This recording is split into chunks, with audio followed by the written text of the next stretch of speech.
Hi, I'm Joey Bachrach, and I'm an alcoholic. I am Ryan Anderson, and I am an addict.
And today we have the amazing pleasure of interviewing Ryan, who is from Alta.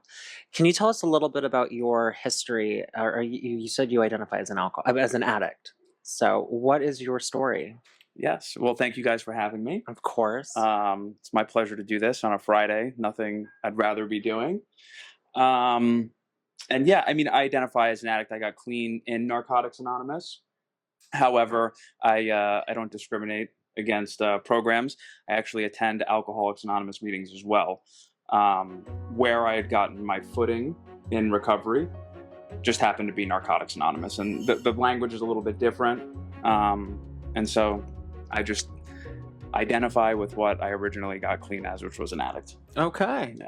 Well, cool. And so, where are we sitting right now? This is a really cool room. Yeah. Space vibe. We walked in the front doors and we're like, oh, this is a pretty awesome place. Yeah. Where are we? So yeah, we are at Alta Centers, and this is one of our group rooms. This is our newest addition, our newest house. This is a 6-bed detox and residential program.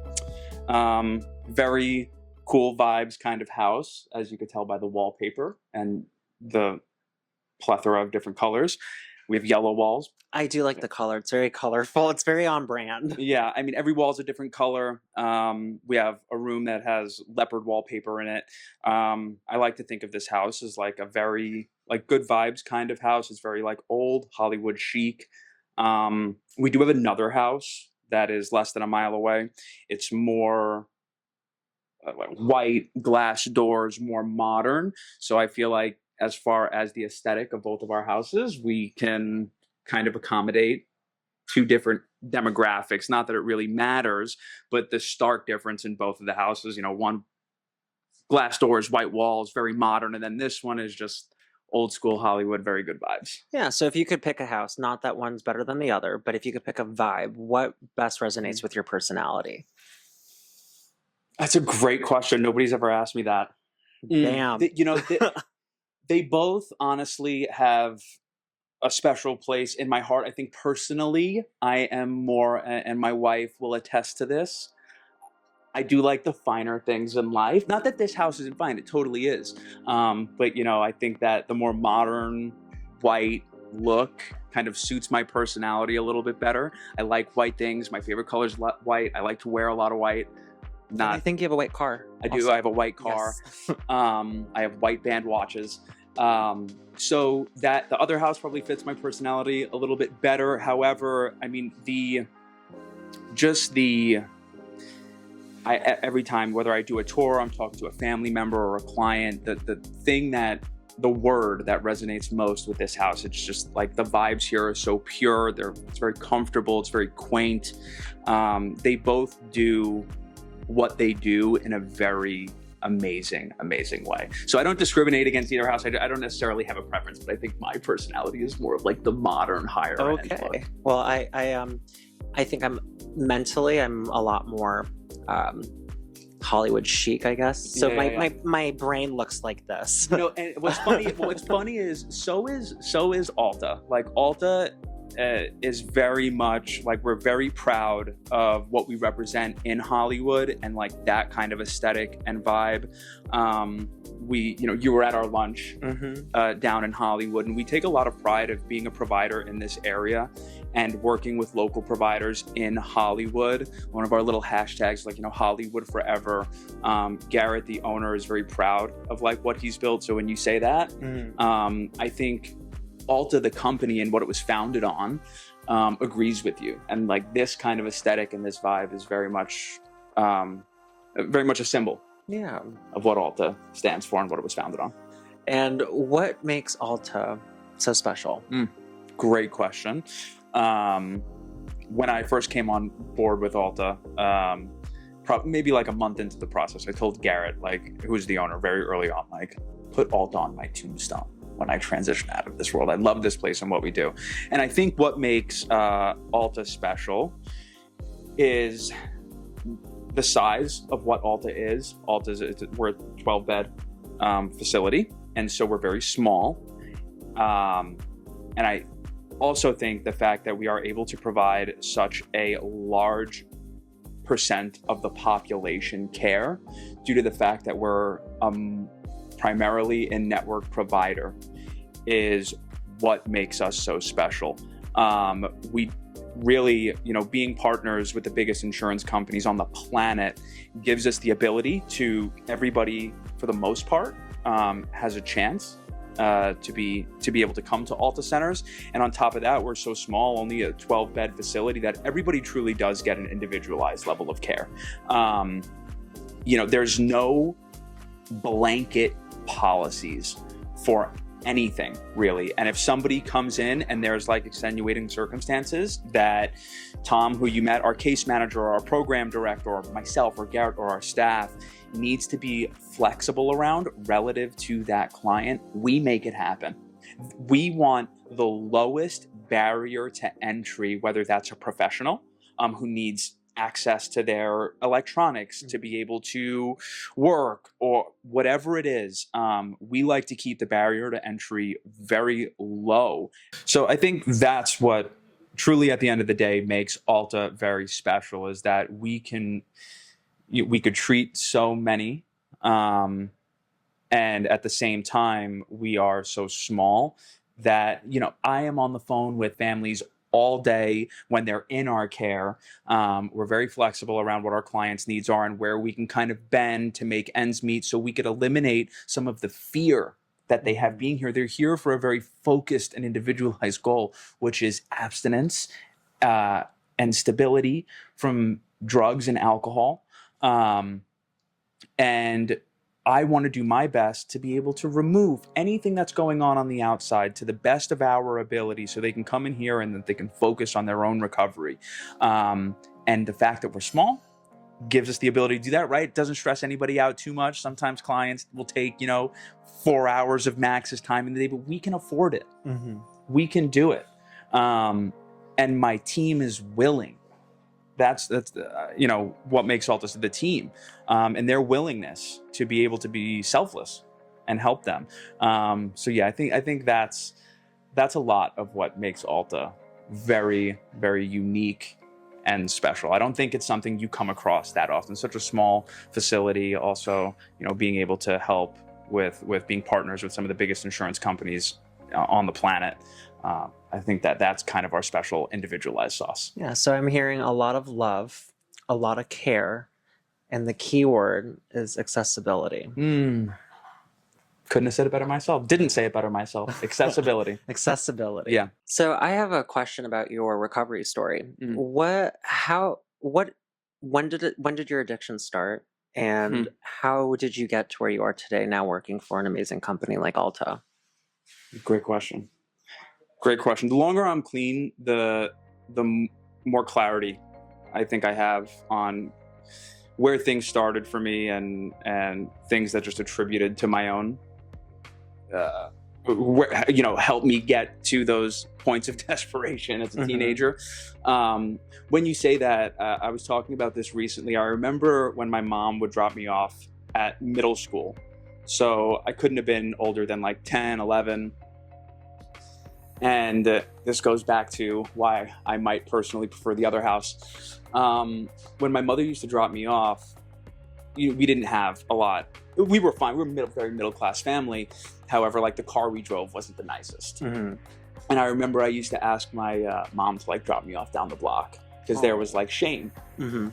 around like, oh, all my friends, parents are driving these, nice Mercedes or BMWs or whatever. And, my mother was driving the, 1995 RAV4, Mhm. like maroon. It's kind of beat Maroon up. is not a bad color, though. No, it was a great car. Great in the winter too, back in New York. And so I was talking about this recently with my sponsor that like, I just remember like the guilt and the shame, maybe not guilt, but the shame. Mhm. And, mom, drop me off down the block. I don't want my peers to see the car I'm getting dropped off in. And, there was also shame around, I was in remedial classes through middle school and into high school. I felt a lot of shame around that.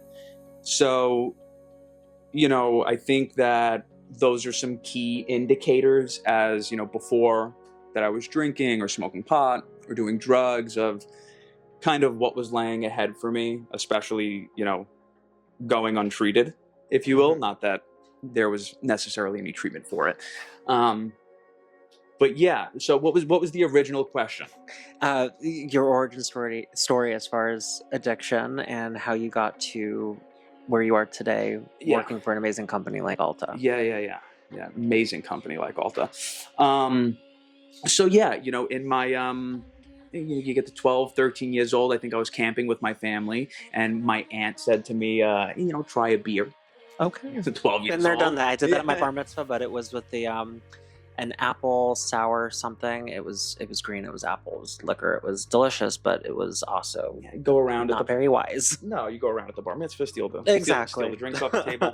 And yeah, my aunt had given me like a Budweiser, and she's like, have a Mhm. sip. And I remember I was 11, and I got really sick that night. Obviously, didn't stop me, but yeah, I think 13, 14 years old, alcohol and pot were now in hindsight being able to realize it was filling some of those guilt and those shame Mhm. voids that I had going on.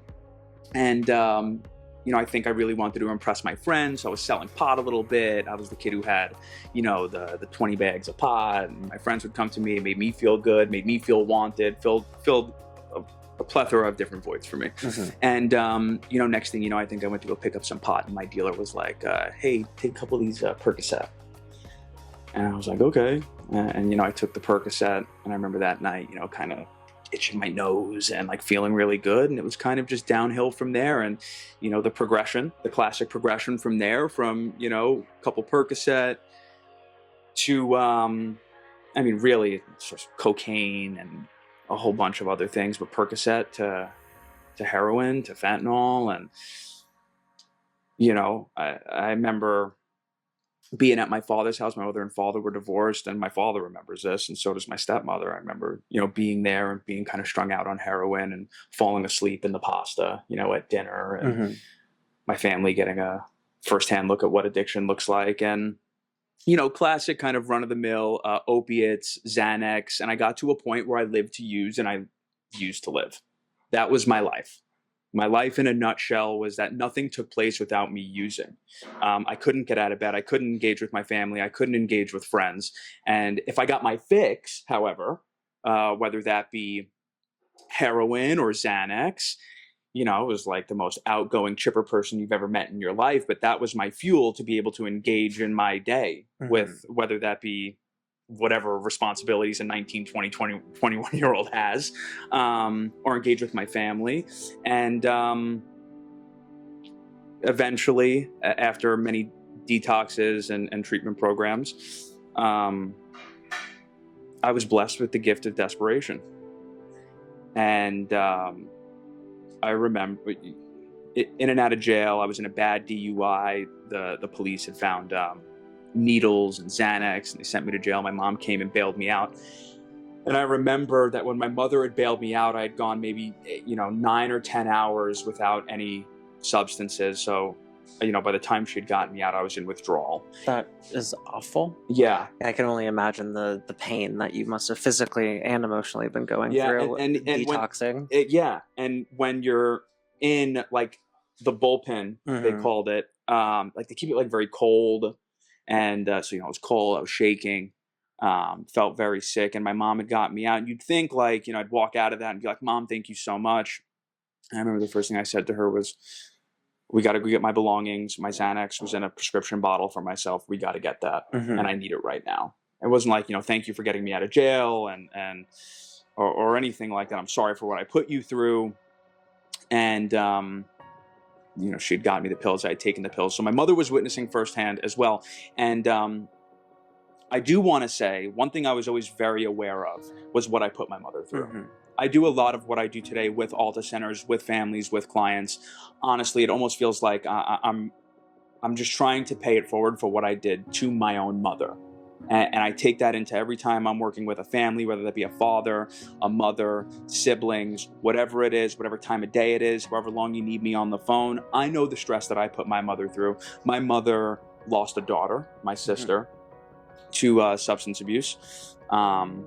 She died in a house fire, which is awful. I'm sorry. Awful. And it was due to substance abuse because she was high. And my sister and I are the only other addicts in my family. And she died back in 2008. And so my mother had already gone through losing a child. And this is back in 2000. I was 18 years old. So my using was just like really starting to ramp up. And so my mother just lost a child, and now she has me. She was just waiting for the call. Either, in best case scenario, he's in jail, which she got that call, or, he's dead.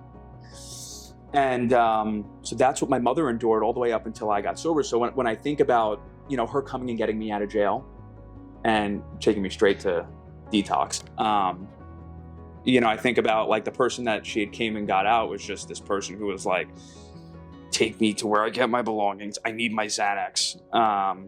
And that was all I cared about. And so eventually, she took me to that detox. And I was in that detox for, I think, 6 days. And she called it detox and said, Ryan, I found this place in California.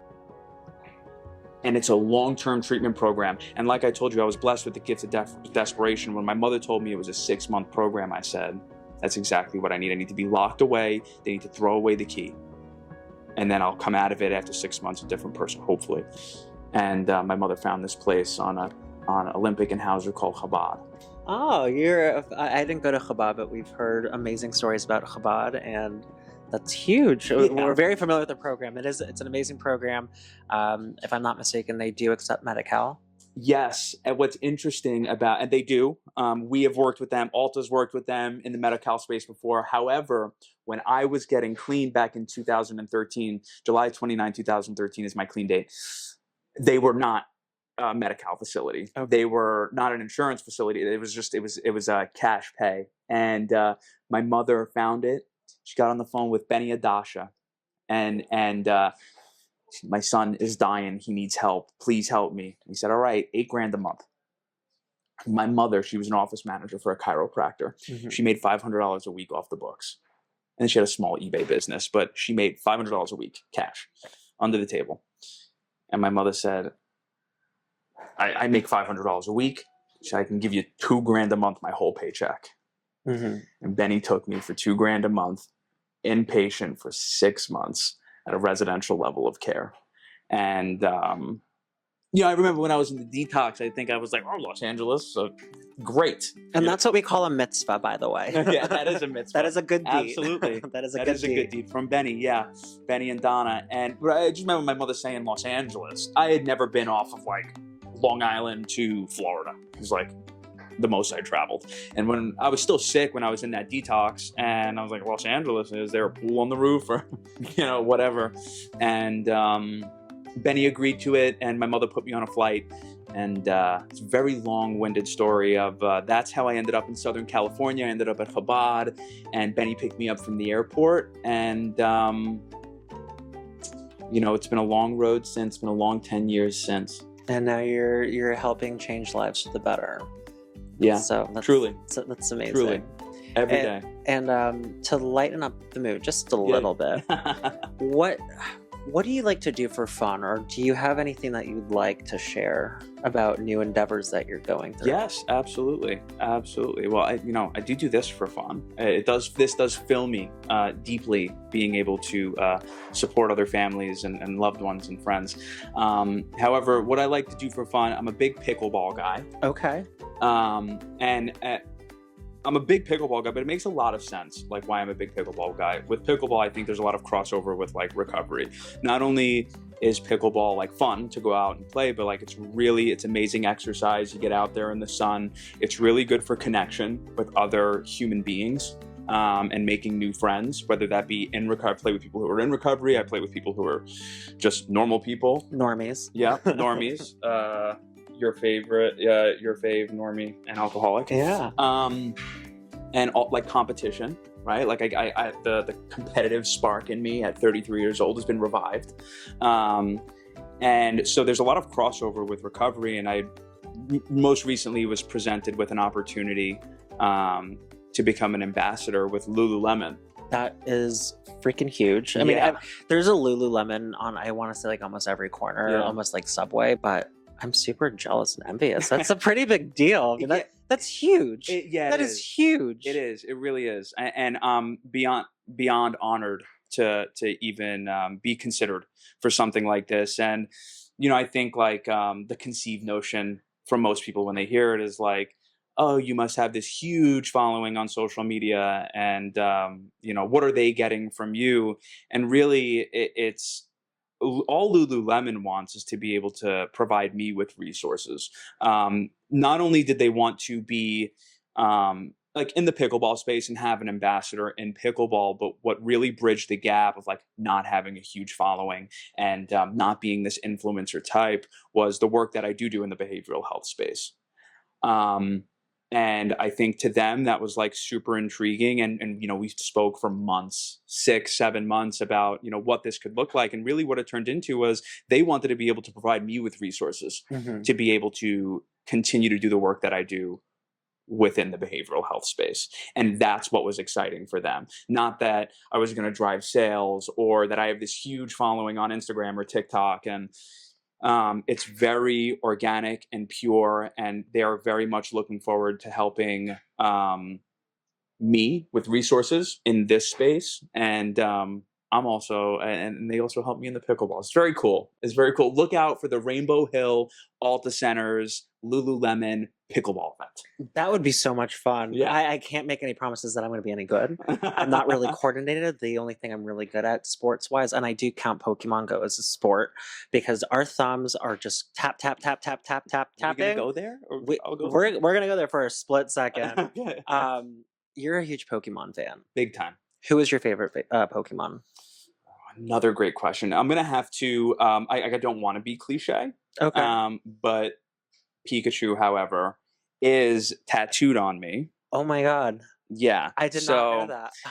So, again, don't want to be cliche, but it's Pikachu's a really good choice. Yeah. I'm not upset about that. Big Arcanine guy as well. Yes, definitely Arcanine energy. Yeah. I am all about Vaporeon. Vaporeon will always be my favorite. I have a best buddy Vaporeon in the game. Oh my God. Well, our dog Shiloh looks like Eevee, so I will take that. That's enough Pokemon Go. Yes, we will. Yes, that's enough Pokemon Go. And I want to give a special shout out to Lululemon for backing such an amazing person like yourself, someone who is doing so much for the recovery movement, mental health. And it's not based on followers, clearly, because you are influencing everybody around you. Yeah, that means a lot that you say that. I think that's something that Lululemon had recognized, and it's the honor of my lifetime to obviously be able to do what I do professionally, be able to work with such an amazing company like Lululemon, and have this amazing opportunity for them to help me and give me a platform to bring more awareness and more resources to continue to bridge that gap with mental health and substance abuse and just the behavioral health space overall. So I'm very honored. To wrap up this interview, we always like to ask our guests, for someone who's thinking about starting their journey to recovery, what advice would you have for somebody? It's a great question. You know, for me, the biggest thing the most appealing thing to me, even when I was in my active addiction, was always freedom. Mhm. I saw it in other people, you know, up at 6 a.m. After doing drugs all night, and then seeing, like, you know, the middle class guy who lived next door to me, like, getting up and going to work. And I remember being in the detoxes and like seeing the techs do like shift exchange and like smiling and laughing with each other. You know, I always wanted that. I always wondered what it would be like to like not have to like do drugs to smile. Mhm. And so for me, I think for anybody who is thinking about potentially starting their own journey of recovery, is that for me, this is all based on freedom. I want more freedom. And, you know, the bondage of drugs and alcohol never afforded me that, ever. And so I would say, you know, being able to come in and be in a place like Alta and transition to a place like Rainbow Hill with all of these people around you who want nothing more than to give you some of the gifts of freedom, to where maybe you get some of your own, you know, will and livelihood back in your life, and be able to make decisions not based on drugs and alcohol, but decisions that are based on how you want to live as an individual. I would say freedom is the biggest. It was the biggest, most appetizing thing to me, looking from the outside in, even when I was using. And we can help. We can help get you to freedom. And so our viewers know where to find you and Alta. What are your social handles? Yeah, so Alta Centers is our Instagram, Facebook.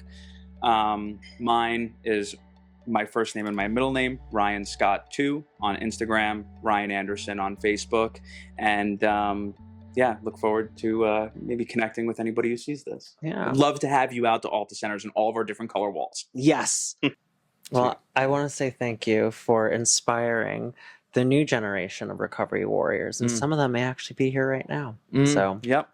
Yeah. thank you. Thank That you, was really guys. good. I'm so happy. That was good. Good. Woohoo! In my head. Shoot it right now. Okay. Okay, ready? Yeah, absolutely. Oh, has this just been rolling the whole time? Oh my goodness. There might be some good stuff in this. Yeah. Good shit.